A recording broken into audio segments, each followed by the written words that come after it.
welcome to Crime Bytes, the show where we talk about some truly bizarre and disturbing crime cases. My name is Liz, this is Detective Scoot Dog on the prowl, ready for bacon. Today is True Crime Tuesday.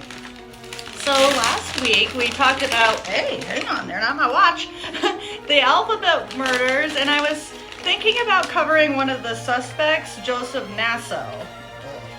But I did want something a little different, and I've kind of been avoiding this topic because it makes me very upset. And a couple months ago, I actually heard about someone that I kind of know who is almost definitely doing something like this, and I'll be straight. Initially, my eyes rolled right back into the back of my head, and I thought about picking something for my True Crime Tuesday where someone did what we are about to talk about. I don't know, but ultimately I thought that would be kind of in bad taste and carried on. And I also kind of figured it would be really hard to find because it's really just disgusting behavior. And then, while I was researching Kenneth Bianchi's case, there it was. So I did say how I felt about it, and then the name Maddie Russo popped up in the comments. Bacons! And when I plug that name into my search, guys, buckle up and prepare to get angry. Angrier than a dog who lost his bacon. Because I literally hate to say this to you if you have not already heard, but apparently there is some sort of fake cancer epidemic going around. And before I do get into that, let's pause for a quick promotion. And I've got coupon code VDayCrabs active on my Etsy store this Friday. If you feel like giving your loved one the gift of crabs, this is not a crab snack, it's a crab shadow box. If you'd like to give the gift of crabs this Valentine's Day, they won't pinch or itch, they're just perfect for the ocean lover in your life. And you can head to my description for that link and coupon code if it is something you are interested in. And before I go on with any more of my obscene jokes about crabs, we'll just go ahead and get back to today's story. And I'm going to start by showing you a video clip from TikTok. January of 2022, I had yearly lab work done just with my primary care provider as a standard checkup. And aside from starting to feel just a little bit off, my lab work came back and my white blood cell counts were not in normal range.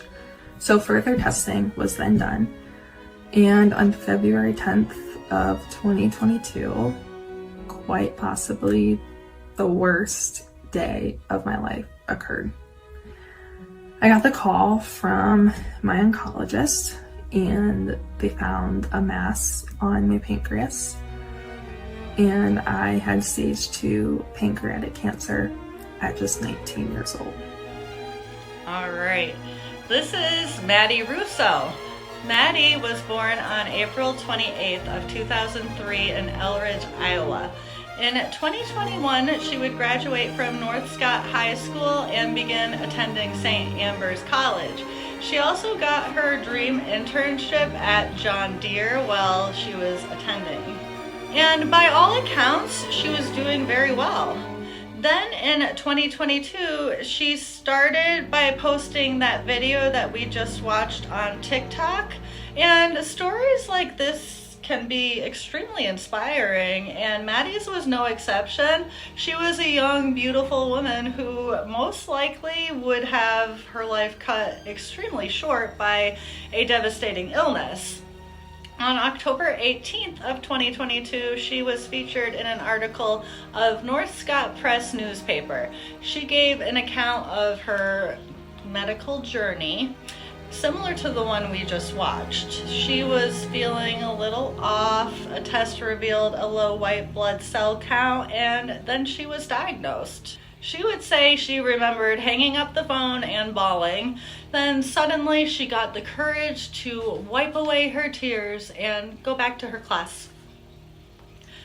She was big on promoting positivity, which is great, but she was saying that if you stayed depressed, your body could never get better. And who else to say that but somebody who had an 11% chance of surviving more than 5 years? Unfortunately, surgery also wasn't an option because of where the tumor was and how big it was. She would then say that after chemo and radiation treatment, the tumor was actually responding, but now she had leukemia. Despite her almost aggressive positivity, she was worried that she would never be able to graduate college, get married, or have children. Which, that's so... If it was true, it would be so sad. She was featured on podcasts and was a guest speaker at her college. A GoFundMe campaign soon followed, and she raised over $37,000 for herself. She also accepted private donations from businesses, nonprofits, and really anyone who would give her anything. She'd take it.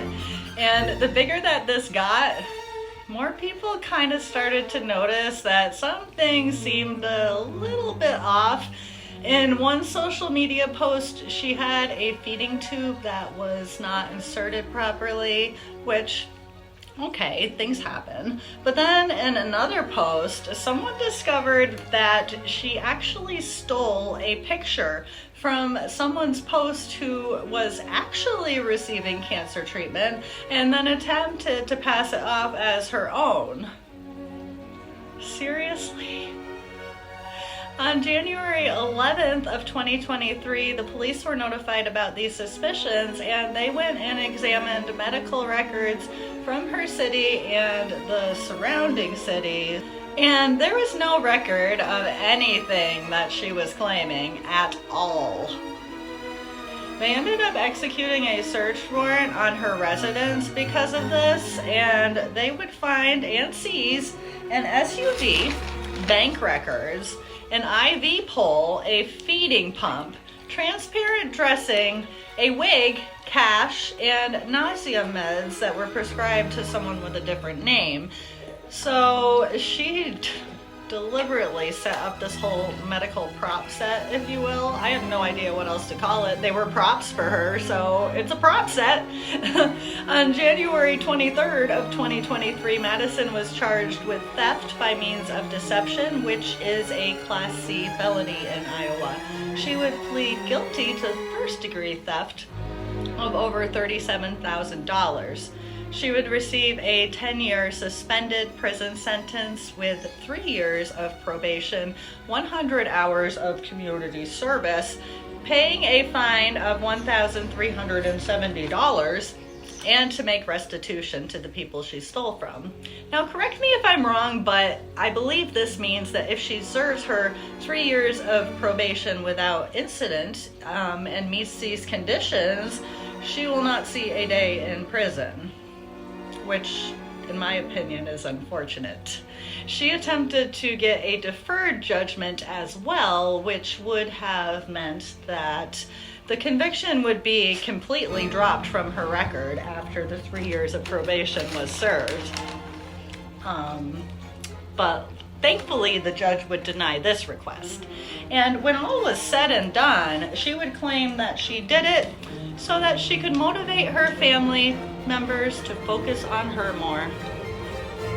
Which, okay, even if that's how things started and it got out of hand, I can think of many different ways to get your family members to focus on you that don't involve faking a terminal illness.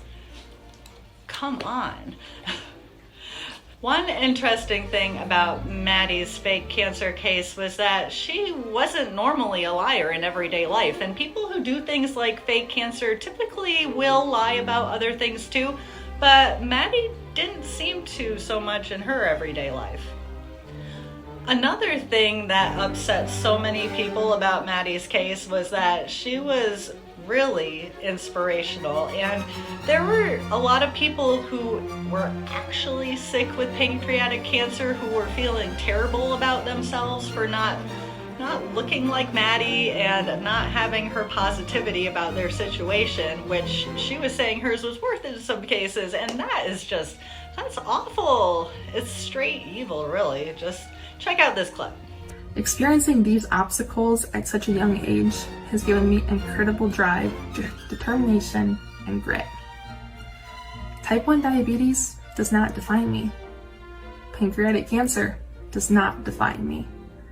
Leukemia does not define me. I am so much more than these awful diseases. No, Maddie, these things do not define you. First-degree theft defines you. Convicted felon defines you.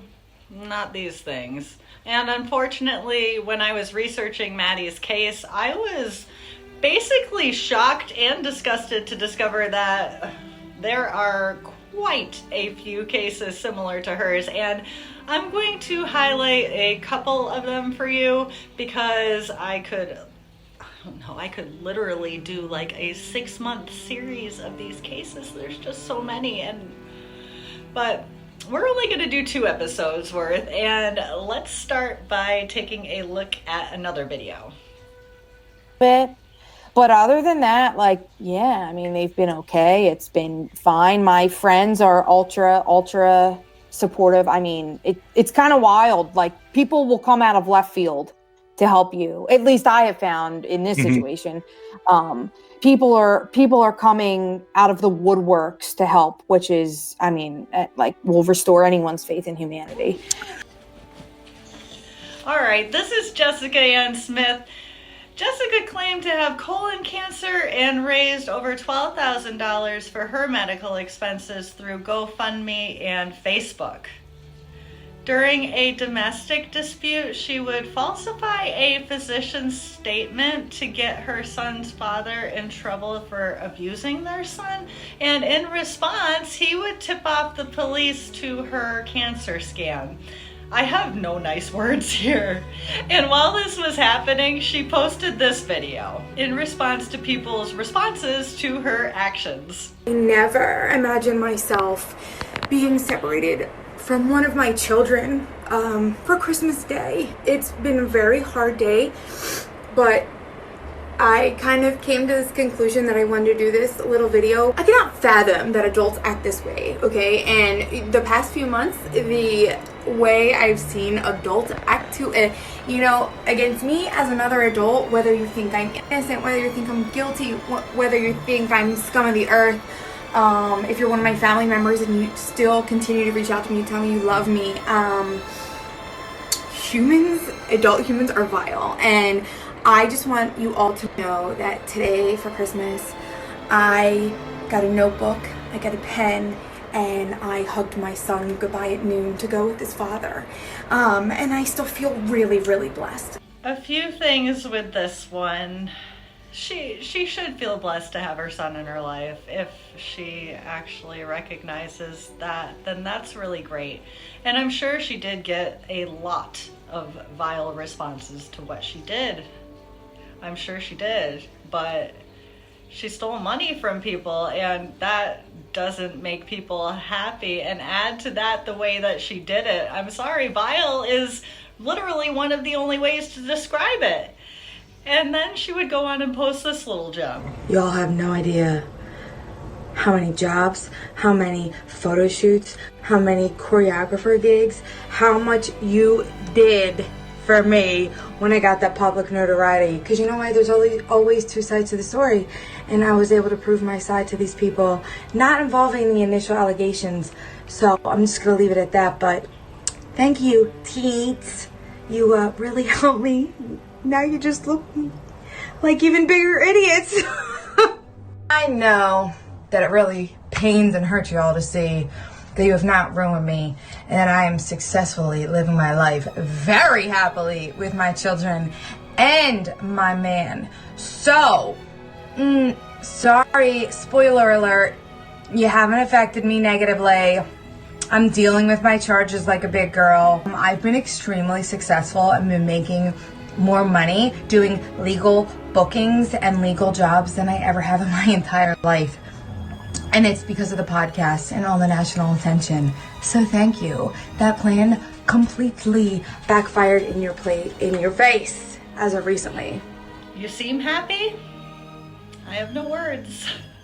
She would end up pleading guilty to theft on January 4th of 2021. She would receive 1 year of probation and would be required to pay $4,375 back to GoFundMe and $8,311 back to Facebook.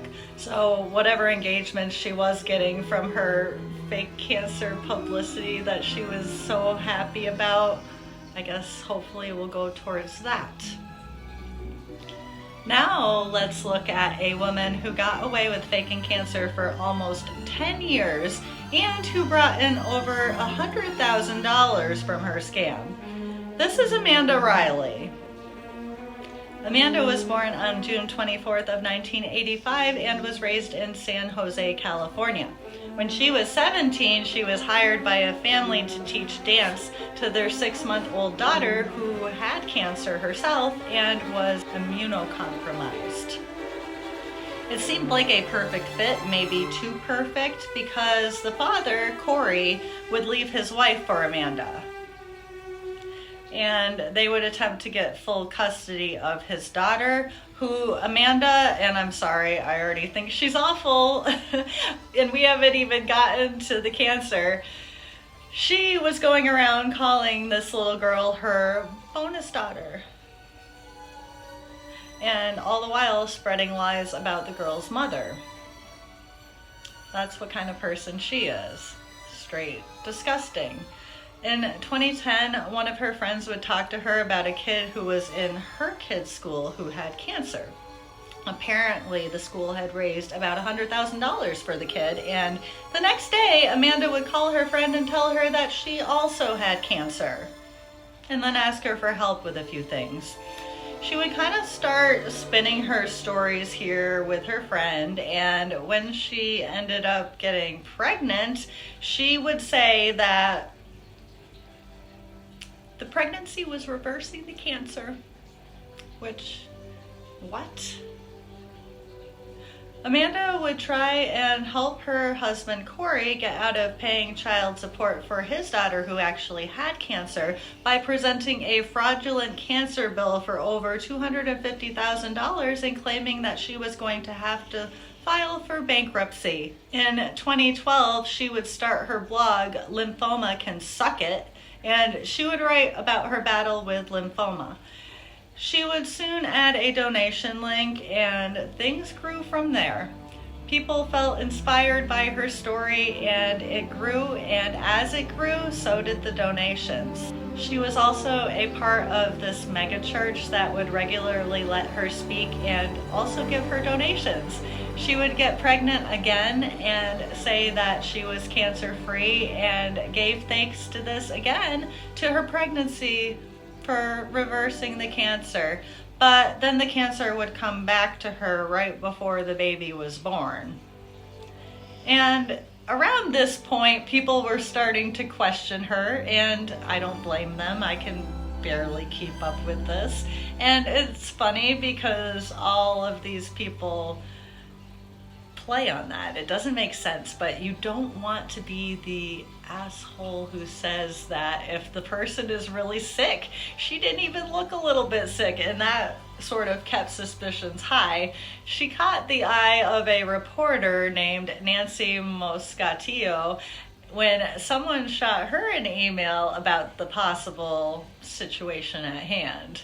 Nancy had to be very careful, obviously. Like I just said, if Amanda had cancer, her career would be over if she claimed something like that. But she had a sister who had cancer, and it hit her, and it felt a little personal. But her confidence grew the more contradictions she was finding in Amanda's story.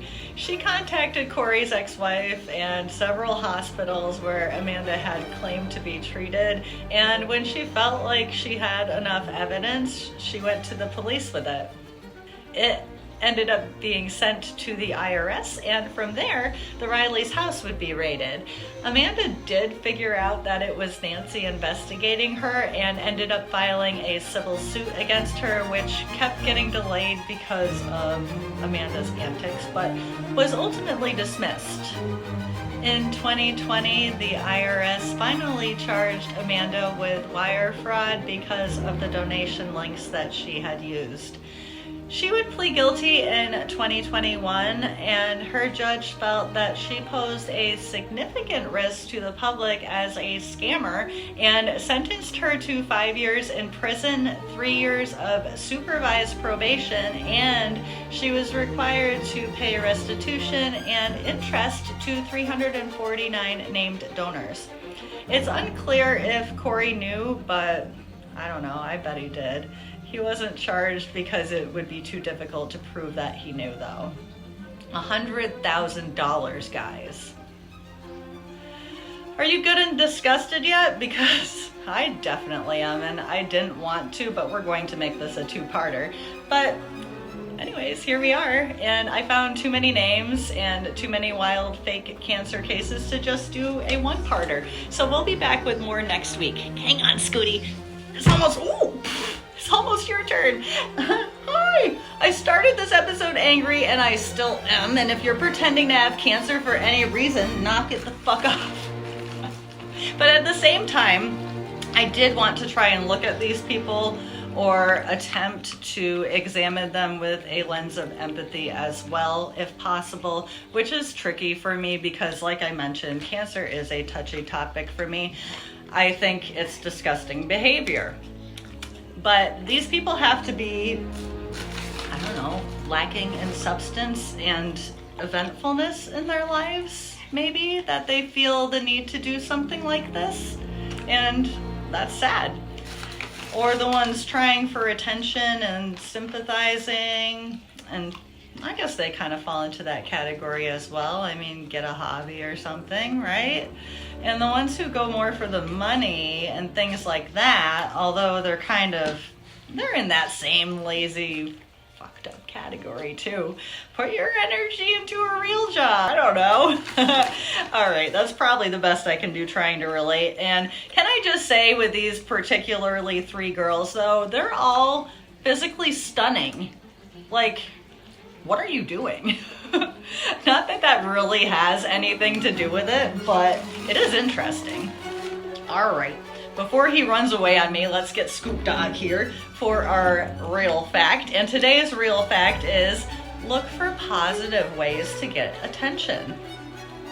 There are plenty. Find one that works for you that doesn't involve lying. I think that's the big thing, the lies. Don't lie. Before I get off anymore, because I am in a mood today, let's get to our positive highlight. And in today's positive highlight, we are going to look at Project Purple. Project Purple is an organization dedicated to helping people with pancreatic cancer. They raise money to help people along with doing different things to spread awareness. Maddie Russo was actually on one of their podcasts talking about her battle with pancreatic cancer, which is terrible, but they do try and host actual people, obviously, who have cancer, talking about how they are coping to try and encourage and spread hope to other people who are suffering, which I think is really great. If you would like to learn more or to donate to this organization, visit projectpurple.org, and I will go ahead and leave that link in the video description as well for you guys.